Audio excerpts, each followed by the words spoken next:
Les terroristes seraient-ils de mieux en mieux formés ou aguerris à la lumière des récentes attaques subies par la plupart des pays de la sous-région ouest africaine? La question mérite d'être posée.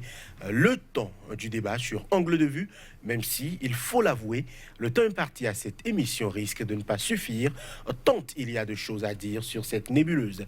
Au Burkina, par exemple, ce sont désormais des chrétiens, parfois en plein exercice de leur foi, qui sont froidement abattus, prêtres et fidèles deviennent la proie des djihadistes, et tout ceci dans un pays où les violences intercommunautaires sont déjà de plus en plus visibles. Au Niger voisin, c'est la province de l'État islamique en Afrique de l'Ouest qui a revendiqué l'embuscade contre un convoi militaire qui a fait 28 soldats nigériens tués à Dolbel, région de Tillabéri, une zone de l'Ouest proche du Burkina Faso et du Mali. Ce sont aussi des églises et donc des croyants catholiques qui sont pris pour cible. Que comprendre concrètement de ce nouveau choix ou de cette nouvelle option des groupes djihadistes qui fourmillent dans la région? Quel impact pourrait avoir ce type d'attaque sur les pays concernés? Y a-t-il aujourd'hui des stratégies sécuritaires déployées? Pour quels résultats?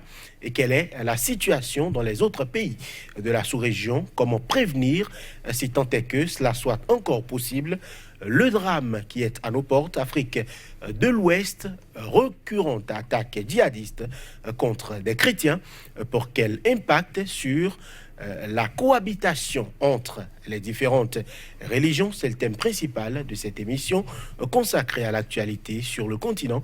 Merci à chacun et à tous de nous rester fidèles. Place au plateau, c'est après la virgule.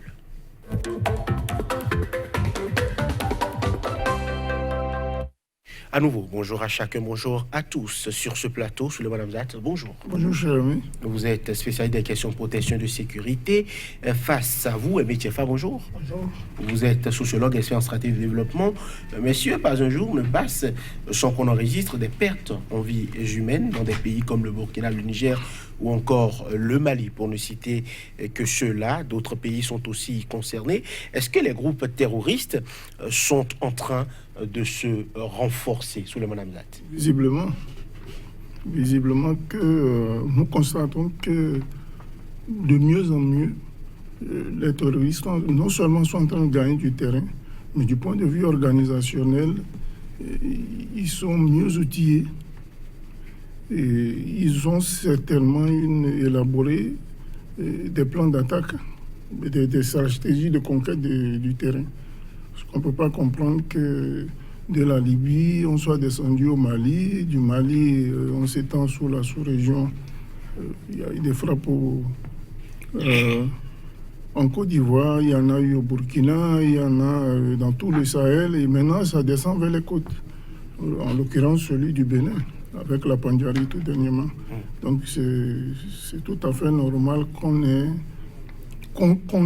observe déjà que ça s'étend sur toute la longueur, mais on ne sait pas jusqu'à où ça ira. Alors, Ebetiefa, à quoi répond cette stratégie d'attaque des églises et pourquoi pas des croyants? Merci.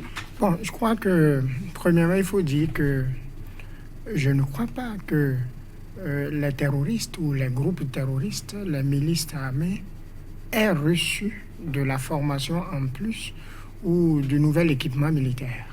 Mais je crois qu'ils ont changé de stratégie. Ce qu'ils ont fait jusque-là et qui a toujours été contrecarré par les gouvernements loyalistes, par les organisations onusiennes et autres forces tampons, des forces qui agissent pour que ces mouvements ne soient pas virulents. Ce qui est connu jusque-là, aujourd'hui, est démodé, est désuet, parce que ces stratégies ne répondent plus, n'apportent plus de résultats aux djihadistes. Donc, à partir de ce moment, ces groupes d'autodéfense réfléchissent et inventent, réfléchissent pour donner du fil à retordre à nos gouvernements en Afrique et même des pays occidentaux. Donc, de ce point de vue, on peut dire que les forces loyalistes, les armées de nos pays en Afrique, les puissances onusiennes, les différentes forces tampons pour pouvoir neutraliser les attaques, c'est plutôt à eux qu'il revient de faire une mise à jour et de se rendre compte de l'évidence de ce que ces mouvements ont changé de stratégie, ont changé de méthode pour atteindre leurs objectifs. Leurs objectifs sont connus, ils n'ont pas été changés, mais la façon d'y arriver, entre-temps, a changé. Pour en arriver maintenant, de façon précise à votre question, à savoir, quel serait pour eux l'intérêt d'attaquer des églises, des croyants, en plein culte. Oui. Il faut comprendre d'abord que, en partant du cas du Burkina Faso, qui est survenu dernièrement à travers, je dirais, 2 gros attentats du genre dans l'espace d'une semaine ou de 2 semaines. Premièrement, celui d'avril, et ensuite celui d'avril où il y a eu un pasteur protestant et 5 de ses fidèles abattus, et ensuite celui de Dablo dans le nord le 12 mai, un prêtre catholique et 5 de ses fidèles abattus. Partant de l'exemple de Burkina Faso, je peux dire que dans le pays du Sahel, si nous prenons en fait le vrai Sahel, c'est-à-dire l'Algérie, la Libye, le Mali, le Niger, le Burkina Faso, dans ces pays-là, la religion, je vais dire dominante, est l'islam. Le cas du Burkina Faso constitue une exception où vous avez à peu près 30-35% de chrétiens. Et surtout dans ce pays, le vivre ensemble, la cohabitation pacifique religieuse entre toutes les formes de croyance est une réalité. Au Burkina Faso, à l'intérieur d'une seule et même famille, vous avez près de 3-4 religions. Vous pouvez voir des catholiques, des protestants, des musulmans et des pratiquants de nos religions endogènes, tous portant le même nom de famille, et ils s'entendent très bien. Donc, juste là, la religion n'a jamais réussi à opposer qui que ce soit par rapport à tel ou tel problème. Il y a l'acceptation de l'autre et il y a le droit à la différence qui est observé. Mais ici, dans la nouvelle stratégie des djihadistes, c'est de retourner. Si vous êtes, je sais pas, par exemple, d'une religion A, et que moi je suis d'une religion B, et que ceux qui m'attaquent sont de la religion A comme vous, quand bien même il y a une divergence de philosophie entre eux et vous, je pourrais m'en prendre à vous si je ne mets pas suffisamment de bémol ou de temps pour comprendre la situation. Parce que dans les formes de revendication djihadiste, il y a que d'une manière ou d'une autre, il parle de charia, il parle de Allah Akbar, qui sont des choses directement imputées à l'islam. Alors, cela peut faire que lorsque les chrétiens pourraient se sentir en insécurité, pourraient se sentir attaqués, ne feront plus la part des choses entre un djihadiste, un intégriste et un musulman tout court, donc, qui ne sait rien du djihadisme. Donc, il y a ce risque ou ce qui est recherché à terme d'opposer les communautés religieuses les unes aux autres, d'opposer les sensibilités religieuses les unes aux autres pour pouvoir en arriver à compromettre l'atmosphère du vivre ensemble, du pacifisme à l'intérieur de ces pays. Voilà, l'objectif est donc de semer le chaos visiblement en opposant des personnes qui ont des croyances différentes et qui quand même arrivent à cohabiter dans un pays. Certainement, mais moi je n'irai pas sur ce terrain. Je voudrais déjà rebondir sur le fait que mon co-débatteur dise que les terroristes n'ont certainement pas reçu des armes nouvelles. Ça se voit tous les matins qu'ils sont munis d'armes de destruction et d'armes de pointe de dernière génération. Ça se voit même sur les écrans de télévision, n'importe qui relève. Le deuxième paramètre, c'est que je mets un peu de réserve quand je discute des questions liées au terrorisme. Le terrorisme, il est sous plusieurs paramètres. Mais dans le cadre de cette émission, puisqu'il s'agit des communautés, et surtout le fait que les attaques visent beaucoup plus de chrétiens ces derniers temps-ci, oui, je suis d'accord avec lui pour le fait que, ce sont des communautés qui sont visées et qui risquent d'être stigmatisées au point où on risque de pousser à une radicalisation. Je prends le cas des Dogons, par exemple. Le Peul au Mali. On se lève parce qu'on a des armes, on a un certain pouvoir, on tombe sur un village et on massacre au-delà de 150 personnes. Ça laisse à croire et que déjà, l'État n'est pas... Il semble mal gouverné. Le dispositif sécuritaire, il est complètement biaisé. Je parle en tant que soldat, ancien soldat. Et le troisième paramètre, c'est que les structures sécuritaires qui doivent veiller, n'est-ce pas, quand même à la quiété des citoyens, sont quasi inexistantes. Moi, je comprends, je l'ai toujours dit, je ne comprends pas que des gens aient des armes de pointe. Je prends un exemple tout court. Il y a des armes qu'on appelle des AA-52. Ce sont des armes, il y en a d'anciennes versions, de nouvelles versions. Traverser tout un territoire pour venir dans une ville, quand même, semer la terreur. Au vu et au su des forces de l'ordre. C'est inadmissible. La question se pose de savoir que font les services de renseignement. Que font les services de renseignement? Et ça paraît inquiétant pour nous autres qui, parfois, voyant le mal venir, quand même, nous commençons par réfléchir. C'est ce qui se passe même, ce qui s'est même passé dans notre pays. Pour ne citer que cet exemple, ça inquiète. Pour des connaisseurs, pour des gens qui sont du domaine et qui savent, qui sont passés par le maniement des armes comme moi, et qui réfléchissent tous les jours à savoir qu'est-ce que je fais pour pouvoir aller de Cotonou à Porto-Novo sans être inquiété. Il va arriver un moment où, quand ça va gagner nos côtes, je souffre, comme je vous l'ai dit ici, sur ce plateau une fois, qu'au risque de nos vies, on devienne des réfugiés. Voilà, c'est une question extrêmement préoccupante. Ça l'est également au Burkina Faso, où on s'inquiète de plus en plus.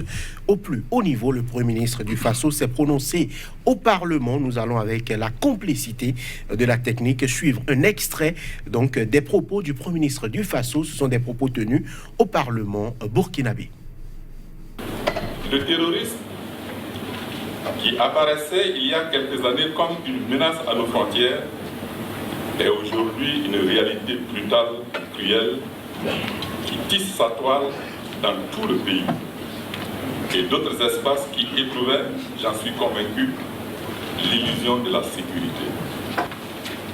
Contrairement à une certaine opinion qui nous prend à partie dans cette lutte inlassable contre le terrorisme, je voudrais rappeler que nos forces armées nationales et nos forces de sécurité intérieure interviennent dans le cadre de la loi. Et notre pays respecte et entend respecter toutes les conventions qu'il a signées en matière de droits humains. Notre pays abrite encore aujourd'hui plus de 25 000 réfugiés et enregistre près de 5 000 demandeurs d'emploi, ainsi qu'environ 150 000 déplacés internes dus à l'insécurité et au conflit communautaire. Christophe Dabiré, Premier ministre du Faso, Meïtefa, on a l'impression qu'il reconnaît avec beaucoup de lucidité le problème. Est-ce à dire qu'on peut constater aussi la faillite des autorités à résoudre la question sécuritaire, puisque aujourd'hui on parlait du nord du Burkina Faso, nous parlons de la capitale aujourd'hui, nous parlons de l'Est actuellement. Il n'y a plus de zone aujourd'hui où le terrorisme ne puisse aller et frapper. Oui, les questions terroristes sont des questions qui surprennent et qui sont extrêmement difficiles à gérer par tous les gouvernements du monde. Ça arrive aux États-Unis, ça arrive en France. Pourquoi ça ne viendrait pas au Bénin? Alors que, pourquoi ça ne viendrait pas en Afrique? Alors que ces pays, du point de vue militaire, avec tous les sous-compartiments, nombre d'hommes formés, nombre d'hommes disponibles, l'actualisation de l'équipement utilisé, ils n'ont pas de problème. Je voudrais attirer votre attention sur quelque chose, parce qu'il faut comprendre comment ces organisations fonctionnent. Premièrement, les terroristes trouvent les armes par quel canot? La question mérite d'être posée. Ah oui, bien sûr. Bien. Ensuite, quelles sont les activités qui leur donnent des moyens pour s'acheter des armes? Le business est-il si fertile? Je vous pose la question. Ah non, je ne sais pas, mais pour ce que je sais, les terroristes agissant dans des milieux, par exemple, où on a des mannes pétrolières, d'accord, disposent de cette manne-là à travers des attaques surprises où ils vont prendre des gisements de pétrole appartenant à Thiès, appartenant à des compagnies, arrivent à en extraire et vendent. Ça fait partie de leurs activités. Les prises d'otages, ils en prennent de l'argent chez des parents, arrivent à faire de chantage à certains nombres de gouvernements et en arrivent donc à soutirer de l'argent à travers l'échange d'otages ou carrément à prendre de l'argent pour pouvoir financer leurs besoins. Parce qu'il ne faut pas oublier que chez eux aussi, ceux qui tiennent les armes sont aussi payés et ont un salaire. Tout comme s'il s'agissait d'une armée en bonne et due forme. Et que ceux-là aussi, ces soldats aussi, ont des familles et envoient donc de l'argent qu'ils reçoivent de leurs patrons terroristes à leur famille. Mais de façon concrète, comment ils fonctionnent? Est-ce que vous savez que lorsqu'un jeune a été ciblé pour être recruté, on peut passer par un autre jeune de la même famille que lui ou ayant fait l'enfance avec lui dans un même village qui le met en confiance et doucement le conduit là-bas. Arrivé là-bas, il est initié et ne voit même pas qui est le chef de son corps. Et il pourra faire 20 ans, 30 ans là sans jamais savoir qui est le patron de ce mouvement terroriste et ne connaît même pas son nom ni son visage. Et lorsqu'il y a une mission qu'on veut confier à un groupe de soldats terroristes auquel il appartient, il n'y a pas d'explication qu'on leur donne. On leur dit, préparez-vous, demain à 6 heures, nous allons voyager, et demain à 6 heures, ils voyagent. Alors, dans ces conditions, obtenir des renseignements, c'est extrêmement difficile. C'est quelqu'un qui a un niveau très élevé, qui choisit trahir. Et il sait qu'en trahissant, il est en train de mourir et que toute sa famille, même son père, sa mère, pas seulement sa femme et ses enfants, peuvent mourir. Parce que le processus de recrutement est très contrôlé et très suivi. On sait qui on recrute, on connaît toute sa famille. Et on leur dit, quand ils arrivent, on connaît toute votre famille, on vous les cite nommément. Juste pour que vous ayez la peur au ventre, pour ne jamais trahir. Or, ce qui permet de réussir la lutte contre le terrorisme, ce sont les renseignements. Si on sait qu'un groupe de terroristes va frapper à tel endroit, telle date, à telle heure, on peut se camper et les attendre. Mais pour y arriver, ce n'est pas facile. Vous avez parfois beaucoup d'argent, mais vous n'avez pas les renseignements. Parce que ceux qui vont vous les donner n'existent pas ou ne sont pas disponibles. Et là, les gouvernements eux-mêmes arrivent à faire de la proactivité. Mais quand vous faites de la proactivité, vous ne pouvez jamais tout prévoir et vous ne pouvez jamais être suffisamment campé pour attendre les autres. Là où vous les attendez, eux, ils sont dans la population, vous côtoient tous les jours. Un terroriste n'a pas un signe ostensible à travers lequel vous pouvez l'identifier ou le reconnaître. La plus belle femme du monde peut accepter porter une bombe dans son utérus juste pour atomiser une partie d'un marché ou d'un hôtel. Donc c'est une question suffisamment complexe. Quand on s'y connaît bien, on a même peur de les aborder. Même les plus grands experts en terrorisme n'ont pas pu encore apporter de solutions concrètes. Alors, Ansarul l'Islam, groupe de soutien à l'islam et aux musulmans, organisation État islamique au Grand Sahara. Aujourd'hui, on a une kyrielle de groupes terroristes qui pullulent. Est-ce que le business est aussi, je dirais, fertile ou avantageux? Je vais analyser le problème sur la forme et sur le fond. Je n'irai pas beaucoup plus du côté de mon co-débatteur parce que ce qu'il dit donne beaucoup plus de précision que moi je ne maîtrise pas. Je ne voudrais pas m'aventurer sur ce terrain-là. Ce que je sais, c'est que depuis un certain temps, il y a une duplicité des groupes djihadistes.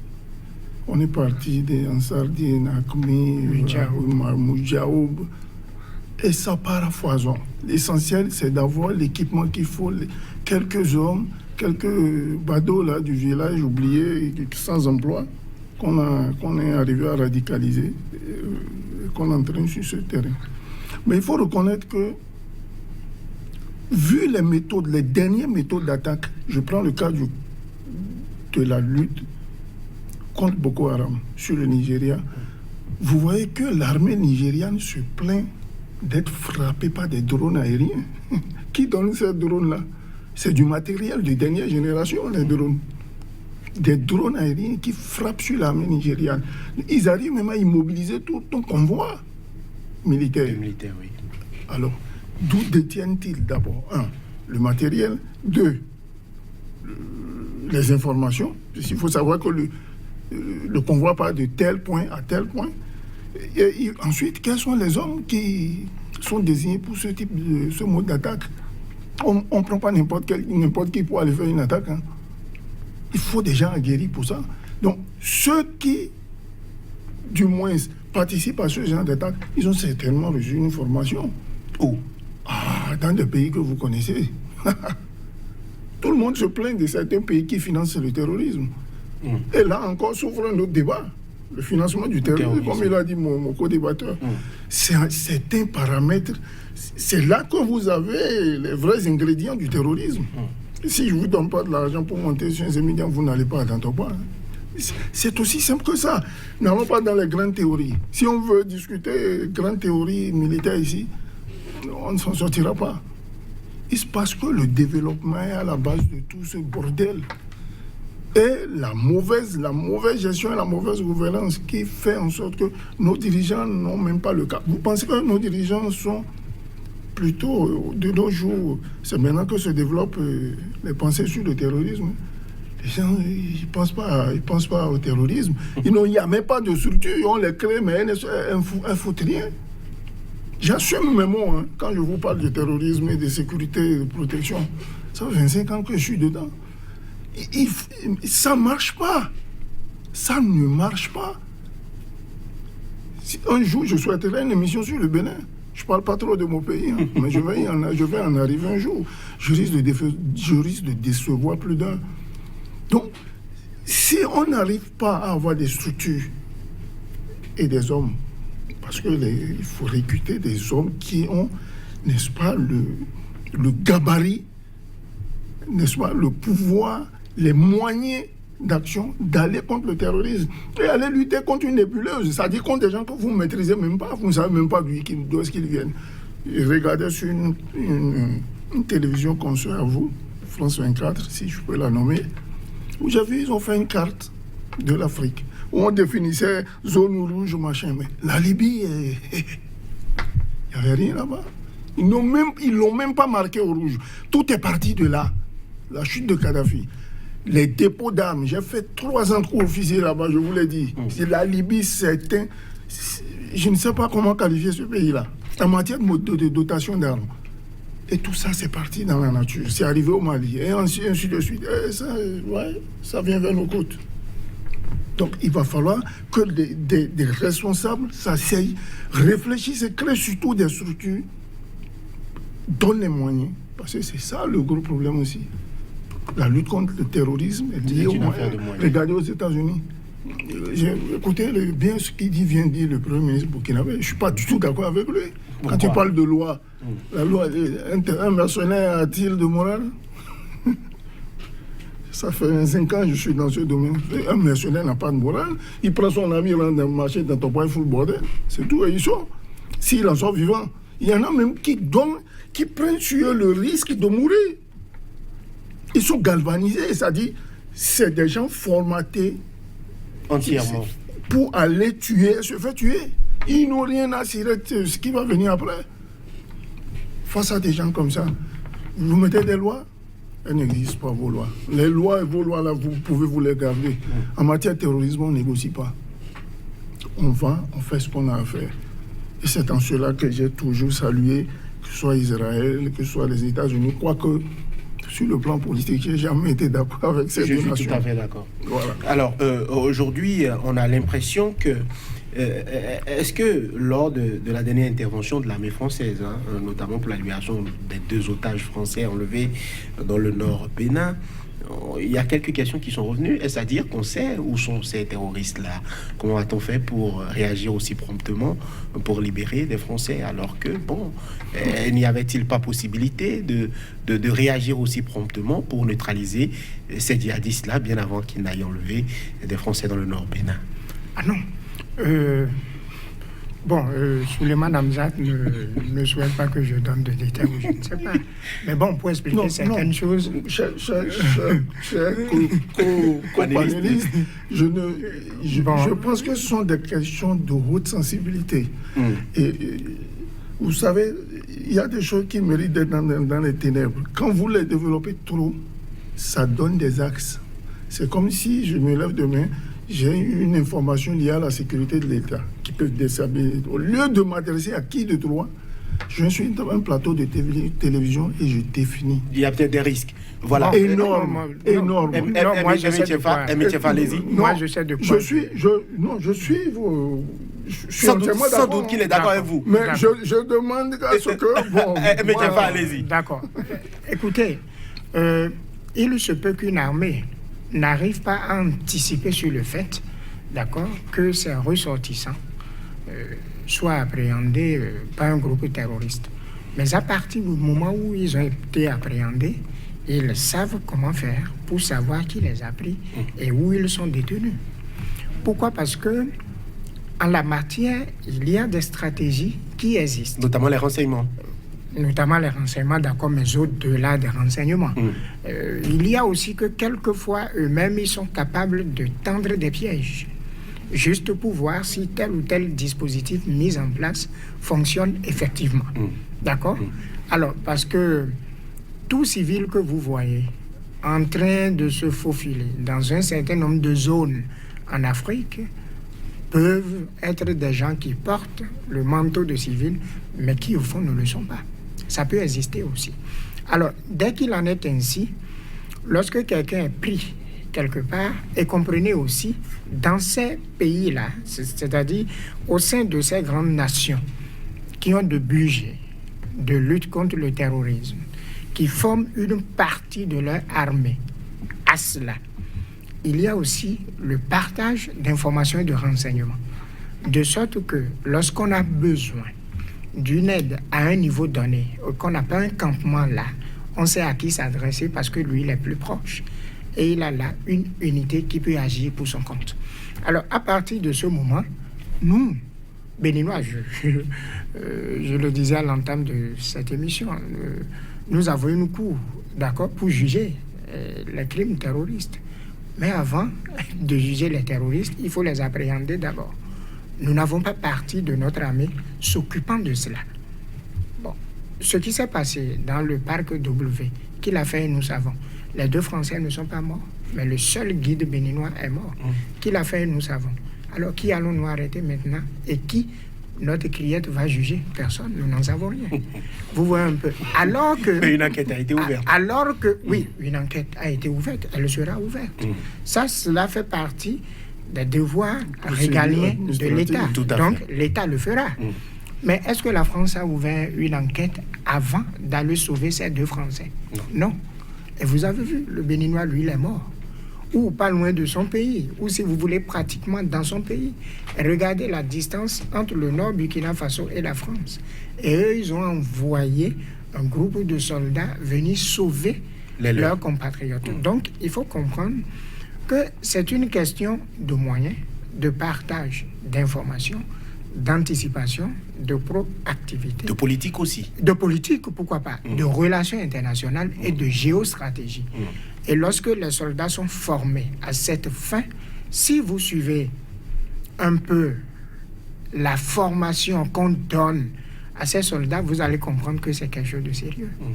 On recherche des jeunes de 18, 19, 20, 22 ans qui, au cours de leur formation, peuvent avoir au dos un arsenal de près de 50 kilos. Marcher, donc faire de la marche, aller carrément à pied sur une centaine de kilomètres. Dormir peut-être 2 ou 3 heures par nuit. Vous pensez que c'est une blague? C'est sérieux ça. Des gens formés à agir dans l'obscurité, sur des terrains qu'ils ne maîtrisent pas. Au sol, ce n'est pas n'importe quelle armée qui vient au sol en territoire ennemi. Au sol, qui doit faire tout cela, réussir des opérations de sauvetage et partir. Ce n'est pas une blague cela. Il faut être vraiment formé à cette quête. Donc, ils sont vraiment formés. Et le contribuable américain, le contribuable français, où le contribuable juif met de l'argent de côté pour cela. Et sa patrie, en la matière, ne le trahit pas. Les fonds vont effectivement à cette destination. À ces fins-là. C'est pour ça que lorsque quelque part dans le monde, ils sont appréhendés, leur armée intervient et fait ce qu'elle doit faire. Est-ce que nous pouvons le faire? Nous ne pouvons pas. Nous ne l'aurons pas. Cela pose quand même plusieurs autres questions, comme la responsabilité des dirigeants africains, parce que dans le drame qui a frappé le Bénin, au niveau du parc, on a l'impression que, déjà dans la mort du guide béninois, c'est déjà quelque part la matérialisation de la faillite des responsables, à pourquoi pas payer des rançons ou pourquoi pas savoir négocier avec ces djihadistes-là pour récupérer des personnes kidnappées. Déjà en matière de terrorisme, il est tout à fait illégal de payer des rançons pour une armée qui a en son sein des unités antiterroristes. J'en ai connu une à Morovia, sous le président Charles Taylor. J'ai eu l'occasion d'expérimenter, de voir ce qui c'est une unité antiterroriste. C'est en cela que je m'étais opposé ici sur ce plateau à la création de la police républicaine en République du Bénin. Je me suis opposé et je continue de m'opposer. Cette force-là, elle n'a pas raison d'être. Je l'ai dit, je me répète. La preuve, les failles sont nombreuses. On ne va pas venir ici étaler ce qui s'est passé là-bas. Mais rendez-vous compte qu'un compatriote soit pris avec des Français, qui soit le seul qui a été décapité. La monnaie, la valeur monétaire, si je peux ainsi m'exprimer, de celui-là qui a été pris, vaut que dalle. Qu'est-ce que le Bénin a offert aux djihadistes? Premier paramètre. Le deuxième paramètre, c'est que sur le plan de la sécurité, vous reconnaissez avec moi que le pacte de la Pandjari avait en son sein des communautés qui y vivaient à l'intérieur. Donc, et qui partant étaient considérés comme des comités locaux de sécurité à l'époque, qui surveillaient l'environnement et qui ont été carrément extraits. Je ne vais pas tout dire ici, mais je dirais le minimum, carrément nettoyés du parc au profit des gens que nous ne connaissons pas. Qui sont ces gens-là qu'on a mis à la Pandjari là-bas? Moi, je ne les connais pas. Donc, il s'impose une enquête. On nous ramène des gens que nous ne maîtrisons pas en réalité. Et qui ont je vous ai parlé des réseaux. Ces gens s'installent.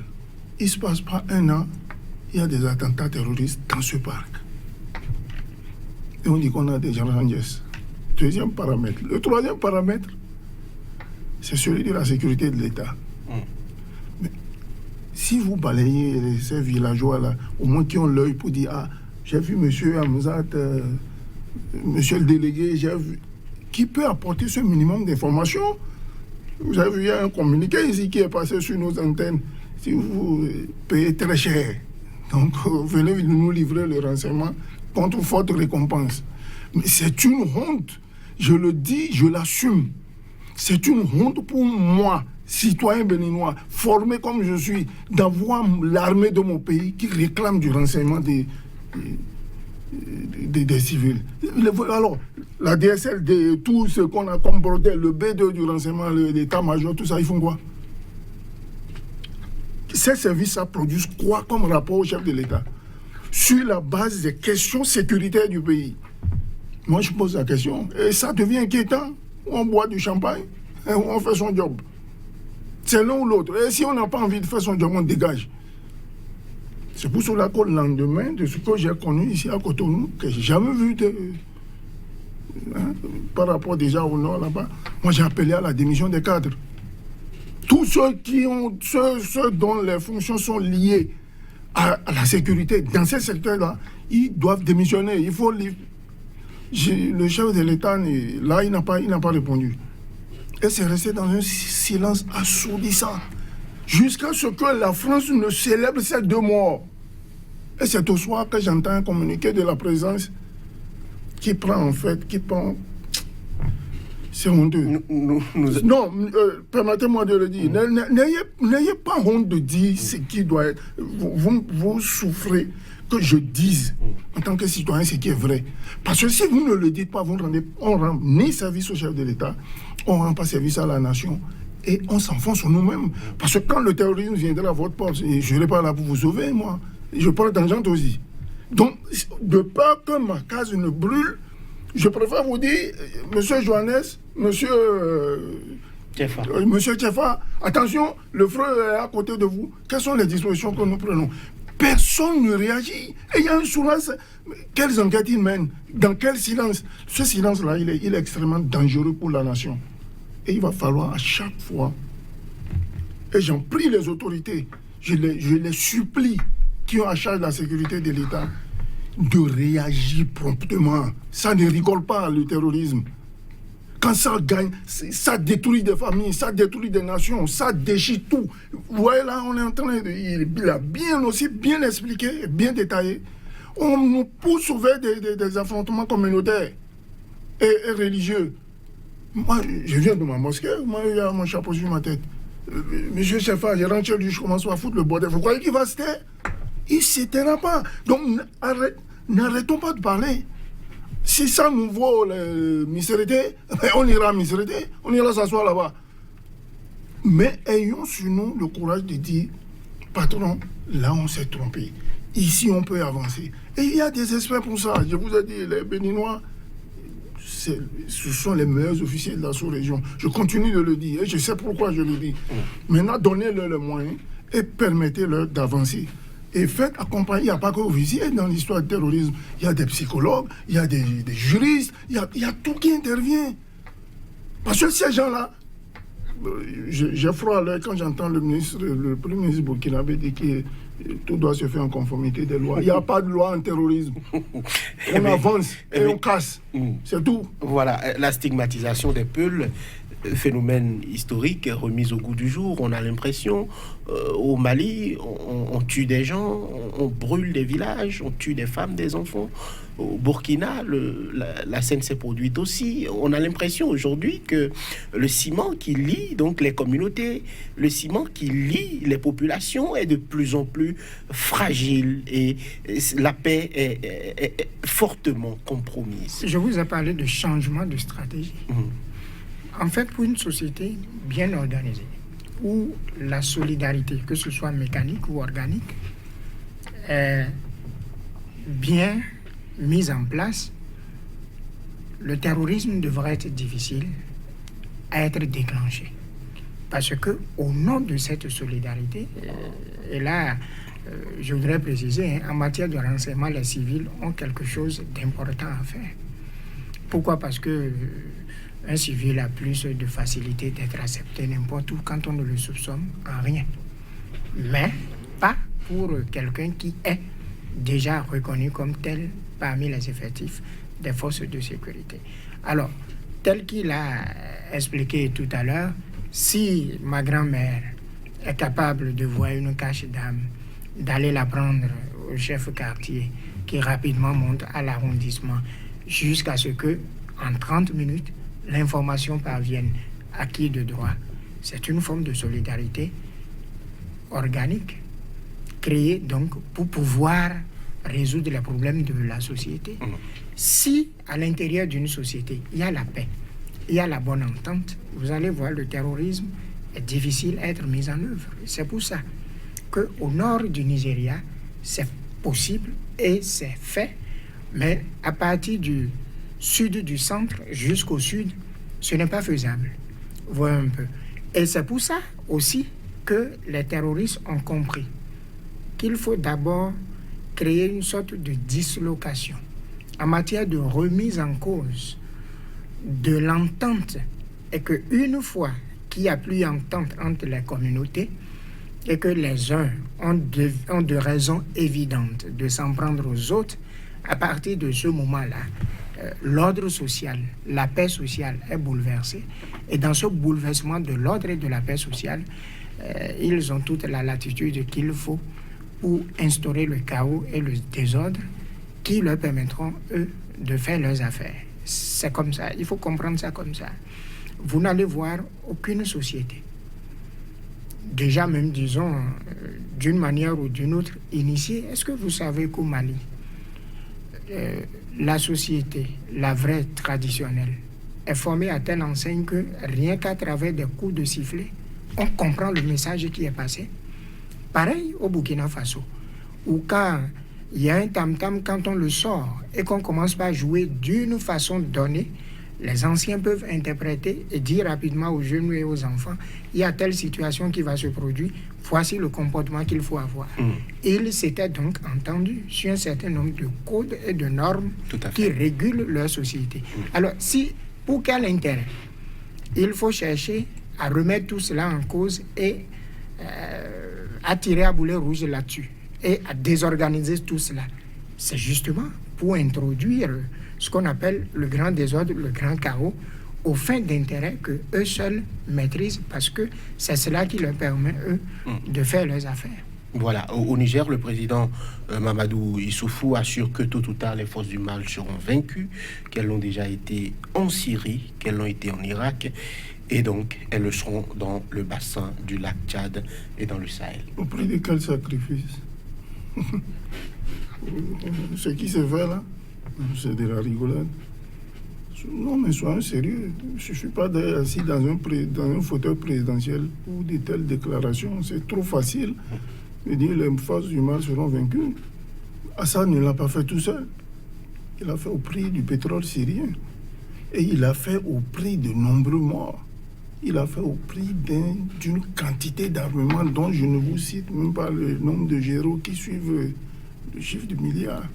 Donc, c'est trop facile pour nos politiques. Je me pose la question de savoir si vraiment ils prennent de la hauteur par rapport au problème du terrorisme.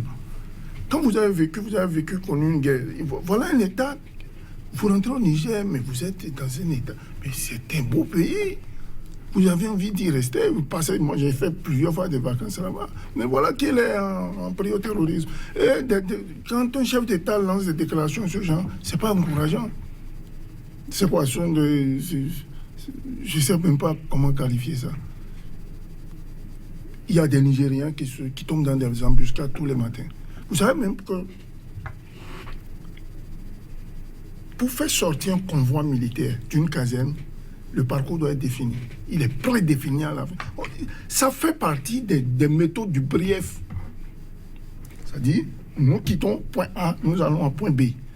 Nous traversons tel type de village, nous arrivons à tel. Et c'est millimétrement, kilomètre. C'est-à-dire, vous quittez un point A à un point B, si vous manquez 15 minutes ou 10 minutes de retard, le chef de cette section d'unité jusqu'au niveau de l'état-major doit s'inquiéter de la position du convoi. De nos jours, ça existe. La question a le mérite d'être posée. Ah non, ça n'existe plus. Moi, je ne sais pas. En Côte d'Ivoire, on parle aussi de violences intercommunautaires. On parle même, je dirais, de blackout. On parle de plusieurs dizaines de morts.